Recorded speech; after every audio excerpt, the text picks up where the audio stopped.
Həmçinin xüsusiyyətindən bu ümmətə verilən, bu ümmətə Allah Teala üzr verib. Etdiyi bəzi əməlləri üzr görüb onlar üçün. Xüsusən də əgər nəyəsə məcbur edilirsə, bu ümmətin xüsusiyyətindəndir.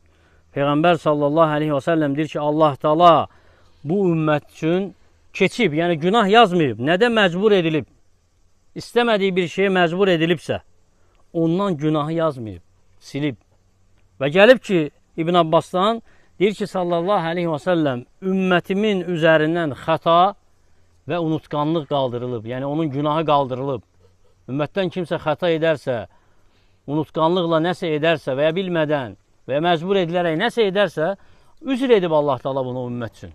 Xas olaraq, digər ümmətlərdən fərqli olaraq deyir ki, sallallahu aleyhi və səlləm, Əbu Hureyranın hədisində, ümmətimdən kimsə qəlbində nəsə keçirərsə, qəlbi ona nəyisə vəsvəsə edərsə, günahlardanmı, xurafatdanmı, bidətdənmi, lakin nə qədər ki, dilinə gətirməyib o qəlbində olanı və əməl etməyib ona günah olaraq yazılmır.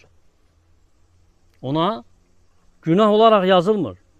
Həmçinin xüsusiyyətlərdən bu ümmət Siratın üzərindən keçən ən birinci ümmət olacaq. Fikir versəz, bu xüsusiyyətlərdən bəziləri bu dünya ilə bağlıdır. Bəziləri axirətlə bağlıdır. Və Siratdan keçmək də axirətlə bağlıdır. Baxmayaraq ümmətlər çox olacaq, lakin Siratdan ilk keçən bu ümmət olacaq. Bu ümmətin Peyğəmbəri olacaq, müsəlmanlar olacaq.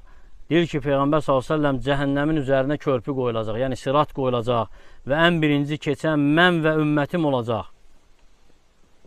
Və ən birinci biz keçəcəyik. Sonra deyir ki, Peyğəmbər s.ə.v o gün heç bir Peyğəmbər danışmayacaq. Göstərir bu ümmətin fəzilətini digər ümmətlər üzərində.